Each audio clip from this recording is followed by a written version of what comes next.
Okay, so here we go again. We're going to the racetrack tonight, right, today, and I just found out that my little buddy cannot test for his race license with the green coolant in the bike. He's been riding novice up until now, and green coolant is okay in novice with SDT, but when you move up, you have to have approved coolant, okay? Honestly, I probably should have done this before anyways. So we're gonna switch out the green coolant from the factory. Remember, that stuff's super slippery. You get that on the racetrack, you have no friends left, everybody hates you, it's a horrible cleanup. Gonna change that and put in engine ice, which is much easier to clean up if it spills, it's not as slippery, and this does have a certain measure of freeze protection, which is nice if you're up in the northern states like we are. With this video, I'm gonna show you how to drain it. We're going to talk about rinsing the system out. Remember, you need to dispose of this properly. This is hazardous stuff. You can't go dump it in the lawn. You can't dump it down the drain. None of that stuff, okay? So how you choose to do some of the rinsing and different things, well, that's going to be a personal choice for you, and that's something that we're not going to show those things on camera because you need to make your own decision there. But once you drain the green stuff out, I like to take the bike out of the shop, and I'm going to rinse it out real nice, use a little water, and of course I'm going to catch all that water because it's partially contaminated, and I'm going to dispose of that properly as well.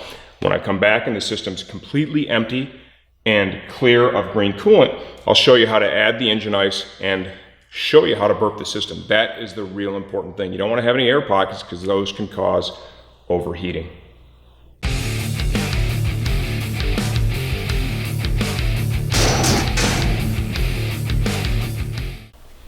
Okay, so step one, we're going to drain this bad boy. Take the radiator cap off.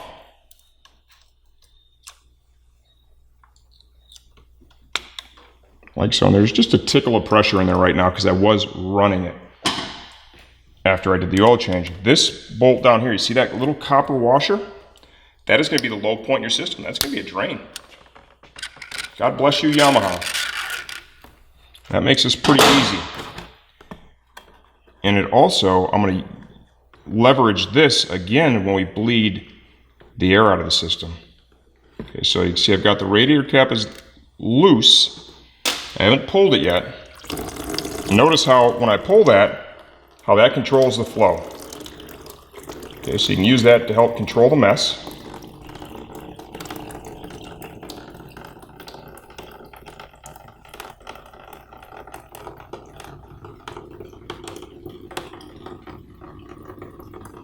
The capacity on this bike is not very high, which makes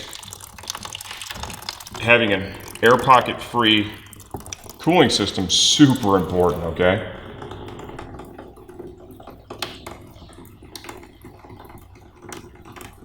I'm gonna let this finish completely and then we'll remove the overflow reservoir on the left side of the bike so I can drain that. Do not forget to do that. For the overflow reservoir, the best practice there is simply remove it from the motorcycle to drain it. Okay, we're over to the overflow reservoir side now. It's got a little cover on it. It's held on there, a couple of little 4mm internal hex fasteners, right? I've already got the bodywork off the motorcycle. This video will be useful for both street bikes and track bikes. With a street bike, and you can see with this coolant right now, this is actually to a point where this really should be replaced this season, even if you're just riding this on the street.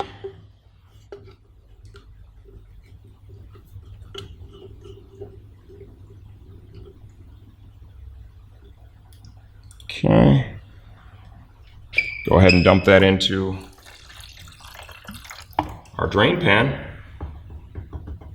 When we come back, this system will be completely empty, rinsed out, and we're going to begin adding the coolant and burping the system. Okay, so system entirely flushed, overflow is cleaned and drained. I've got everything reinstalled, we're ready to refill the coolant, okay? And this, realistically, this is the most important part right here.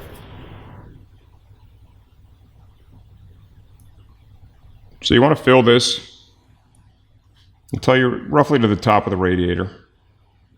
Let it sit, let gravity help you out a little bit. So it'll burp on its own a couple of times. Kind of hear that working in there now.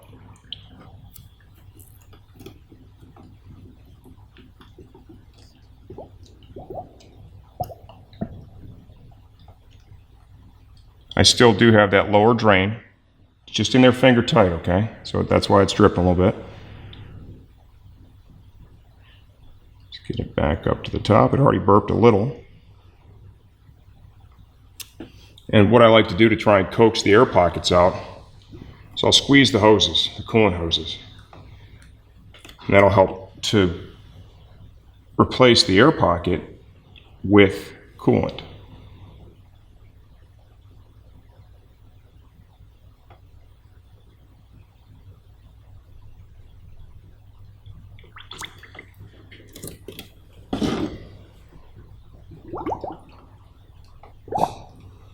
You can actually hear that as I squeeze and release that hose.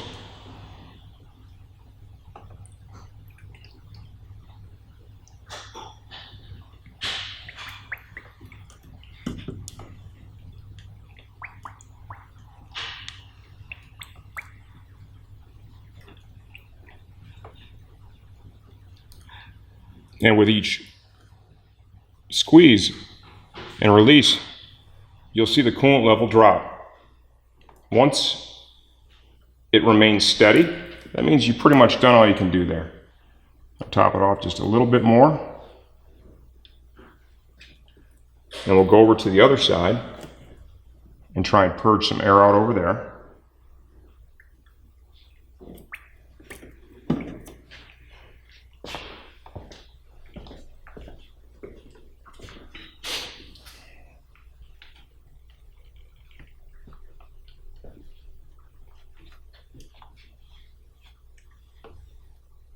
Got your thermostat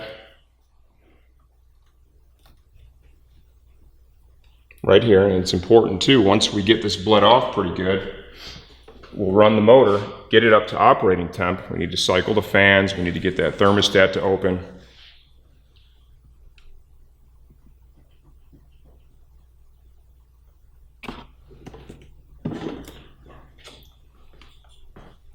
Come back over here.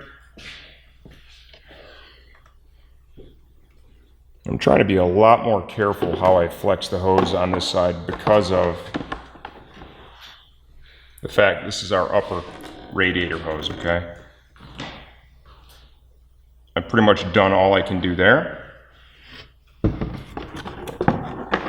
Our final step in bleeding before we top it off and start the engine is going to be this lower drain. Once I've done all that, I'm just going to let this run for a second.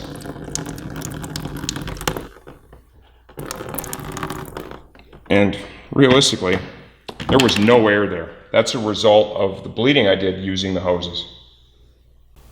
Okay, we're good here. I'm going to go ahead and snug that up. We're going to top off our radiator.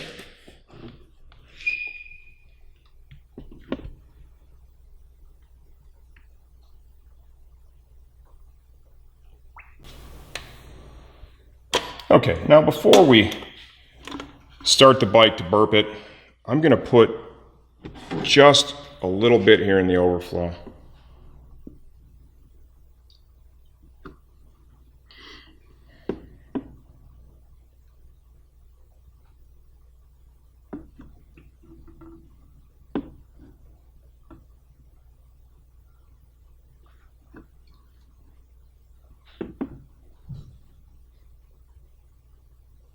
Okay, we're going to start with it at the low level to begin with. This way, if it needs to draw off of this while we're burping it, there's some coolant in here to do that. Now we're going to start the bike and let it come up to temperature. Okay, so the bike is on. It's been running for probably 15 minutes now. What I've done is I've allowed the cooling fans to cycle probably about 3 times, on and then back off, okay? The temperature gauge, we're at 3 bars right now. As the motorcycle is warming up the first time, what I like to do is feel the hoses, okay? On both sides. You'll know when your thermostat's open when the temperature on each of the hoses is similar, okay? Initially, as it's warming and this is closed, one is going to be a lot warmer than the other because it's not flowing. Once that opens and you get the same type of heat in each hose, that indicates that's open and flowing. There go the fans again, they're on. I can feel those drawn through the radiator, that's all working great. Still at the same temperature. Now, we're going to shut it down.